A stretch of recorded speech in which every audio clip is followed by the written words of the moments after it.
Hi, I'm Amelia and welcome to my channel So Amelia, where I talk all about making a handmade wardrobe for me and my children.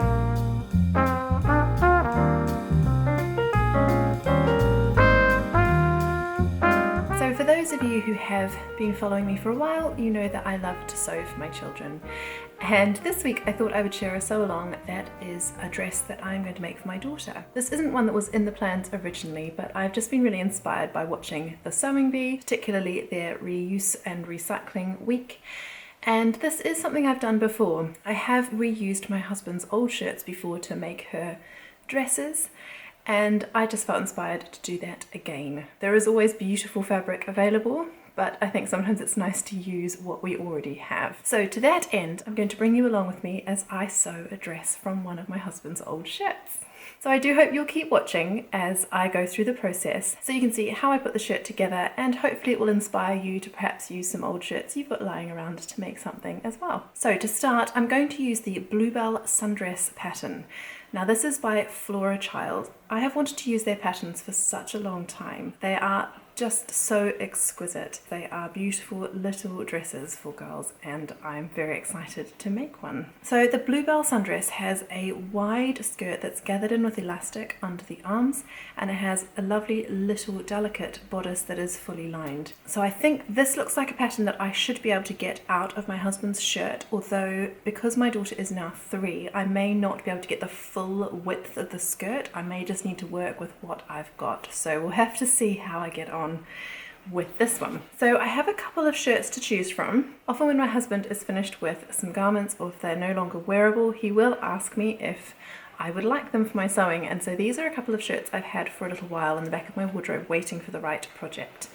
The first one is this lovely pinstripe. It's got pink, purple and blue stripes through it, and I think that would be quite nice for the summer. The other one is this blue and purple stripe one, which is also really lovely. So those are the two I've got to choose from. I'm going to put together the paper pattern now. I've printed it out. I'm going to put that together, and I'll just hold up the pattern pieces against each shirt and see whether I can get it out of either of the shirts. I'm going to go and make a start, and I'll pop back on at the end and let you know how I got on with the pattern.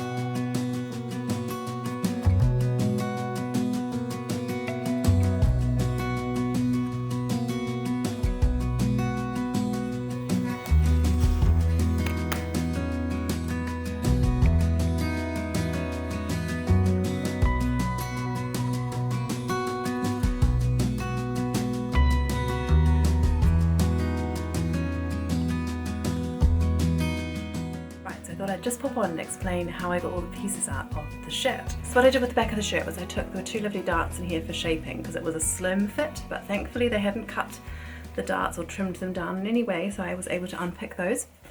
And then I just cut as large as I could square out. Now I didn't worry about allowing for a ruffle on this. I don't have enough fabric to add the ruffle, so I just made sure to have a slightly deeper hem when I cut out the pattern pieces, and it is already hemmed. I'm going to use the hem of the shirt. So then I had obviously the top yoke piece from this rectangle that I cut out, and I had enough in that to cut out the ruffle pieces for the sleeves, so that was good. And then out of the shirt front I managed to get 2 front yoke pieces cut on the fold, so that was a win.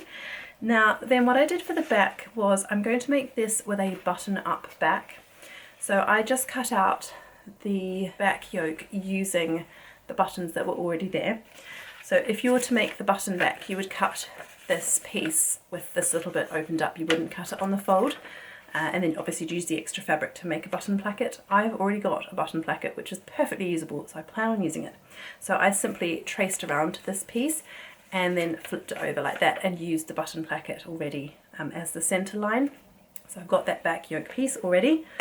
And then what I did for the back lining, because I didn't have enough to cut it, well, because I need to make sure that these join up to the back yoke so that I can unbutton it, I have cut those in 2 pieces, and I'm going to have to think carefully about how I attach those, probably some kind of hand stitching down to this seam here to just enclose those raw edges. Now because the skirt is really wide and then it's gathered into the front and back yoke pieces, Then there's elastic added around the outside edge under the arms here to sort of gather it in beautifully. So I needed a bit more width than just the back of the shirt. So what I did was I unpicked the sleeves, and that gave me another great piece of fabric. So here's another rectangle that I cut from the sleeves. Now it does mean that at the hem you will see this little bit of the sleeve placket, but actually I think that's quite a fun feature, and it's nice to know where the fabric has come from. So it means on the side of each skirt panel you will see a little button down the bottom, but that's fine. Again, I cut this one slightly longer than the front and back skirt panels because I'll need to add a hem to this, because this was the sleeve and it had a cuff. So what I plan to do is to take the front panel that I cut and the back panel that I cut and then add those sleeve panels, as it were, on the side. So my front and back skirt pieces, as it were, will still not be as big as the original pattern piece calls for. That calls for a rather large rectangle cut on the fold twice. But the fun of making things out of old fabric that you've got lying around is amending the pattern and making it work for what you've got. So adding the sleeves I think will give me just that little bit of extra fabric for the gathering. I might have to then gather it slightly less than the pattern asks for underneath those yoke pieces. We will see, you will see, as you follow along with me as I start putting this dress together.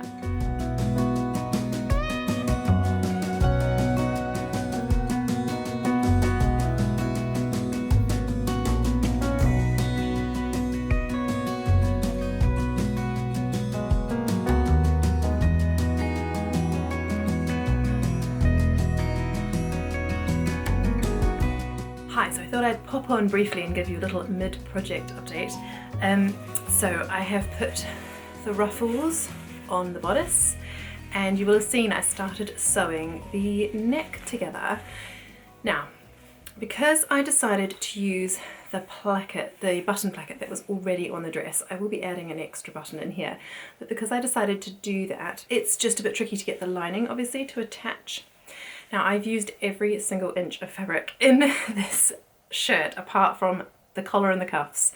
I have very small scraps left, but I have managed to get 2 single rectangular pieces out, and what I'm going to do is just add that to the back bodice. I'll sew those on and then I'll finish off the seam across here, and then when I turn it out I'll be able to then hopefully just sew down the edge of that to the inside of the bottom placket. The next step is to sew on these little rectangles of fabric, and then I will attach that to the neckline and then understitch that neckline so that the lining stays on the inside. So then this is the skirt. It's like enormous. Whoa. But what I'm going to do is pull in these gathering threads. So I've put gathering threads on this much of the front, and then the same on the back, and then you get left with this much here, which is going to be gathered in by elastic under the arms. So lots of different ways to gather. So once I finish with the bodice, I will attach that to the skirt, and then I'll need to add in the elastic. What I might do at that point is try it on my daughter, I think, and just check the length of elastic that I need to make this comfortable under her arms. I think the pattern does have measurements, but I think it's always good to check those as well before sewing the elastic in. It's a lot easier before than afterwards, and then you have to go in and remove the elastic. So definitely check that before I put it in. It's nap time. I'm up in the sewing room and I'm going to see how far I can get. Like I say, I need to wait till after nap time so that I can check the fit. But if I can get up to that point, I'll be really, really pleased. So let's get back to sewing.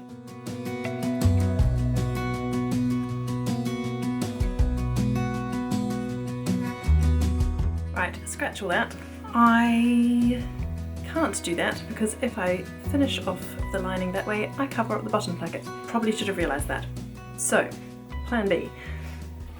I have some of this pre-made bias binding left over from a previous project that I didn't end up using it for.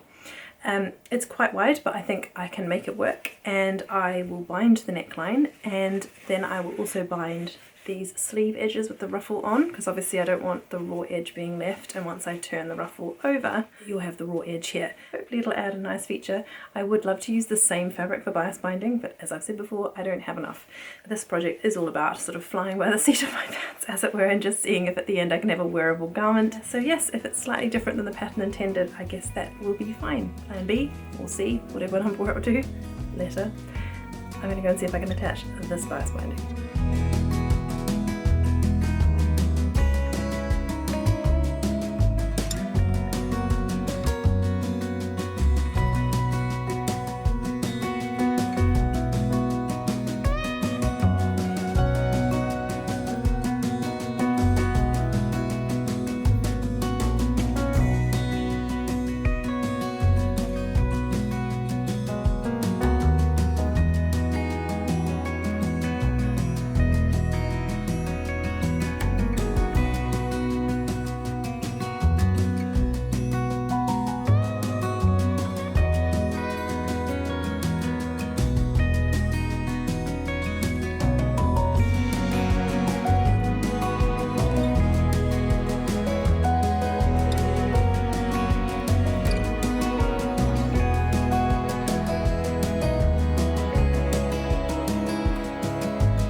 thought I would pop back on and show you the finished dress. So here it is. It's such a sweet wee design with the little bodice and then these elasticated sides. I tried it on my daughter last night at bedtime and she loved it. I think because of this enormous skirt. I'll see if I can show you. It's so wide. It's just perfect for twirling, which she always enjoys. So I think that was definitely a win. She's very happy with it and she loves the idea that she's wearing Daddy's shirt. Now, what I like is the little features that I've left on that show it was a shirt. So I've got this sleeve button here and the sleeve placket that I've left on the side of the skirt. It's kind of hidden in the side here, but it's there if you know it's there, which brings me joy. Now you will have seen that in the end I used bias binding to finish off the seams around the neckline and around the armholes as well. So that just finishes off the inside of the bodice really nicely. Then where it attaches to the skirt it is overlocked, but that's because then you need to turn over the remaining fabric to make this elasticated channel here, which is what goes under the arm. Now down the back of the dress I used the button placket from the original shirt down the whole back here, so it can be unbuttoned all the way down. For the top bit here I did have to reinsert this buttonhole up the top because some of the bias binding covered a part of the buttonhole, but that's fine. And then I added one more little buttonhole in the middle just so that it had enough buttons to really close nicely over her back. So that definitely saved some time. I took a lot more time putting in the bias binding than just doing a lining, but that's fine. I really like the finish that that's given the dress. But I did save time because I didn't have to make the button placket, which was quite nice. Now what I did do, which doesn't save time, but I do love it, I sewed some little bouillon roses onto those buttons. Why not? Add an extra little finishing touch and put those bouillon roses on those top 3 buttons. I didn't do the other buttons down here because I think they get hidden a little bit in the skirt and it does take quite a while to make bouillon roses. So she absolutely loves those, her roses on her back there, and I just like that as a finishing touch. Thank you so much for watching today. This video wasn't one I'd originally planned, but I felt so inspired by Reduce, Reuse, Recycle Week on the Sewing Bee that I really wanted to try and make something reusing fabric I already had in the house to upcycle it into a wearable garment. These shirts, unfortunately they wear through on the collar and on the cuffs, but the majority of the fabric is still good and it's such a lovely quality cotton that I just can't bear to see it go into landfill. I suppose I could take it to fabric recycling, but I'm not sure if they take shirts. In any case, I've been able to upcycle it into something that is definitely wearable. And like I said, the cotton is such a lovely quality cotton. So I'm so glad that I've been able to repurpose that into something that's wearable and will hopefully last her perhaps even next summer as well. It's quite long on her, which is lovely. And because there's elastic under the arms, there's quite a lot of growing room, which is great. So I hope you did enjoy this kind of video. Drop me a note below in the comments if you did enjoy it so that I know that you might like more content like this. Or if you've been recycling things around your home too to make garments, do let me know. It's always exciting to hear different ideas for how we can repurpose old things into new makes. So that's it from me for this week. Do come back next week when I plan to share the things that I have been sewing up in May. And if you haven't yet subscribed to my channel, I would so appreciate if you would, and leave a like and a comment below. I would love to have you as a regular viewer if you aren't already. So that's it for me for this week. I hope you have a lovely week ahead filled with lots of happy sewing, and I shall see you in the next one. Goodbye.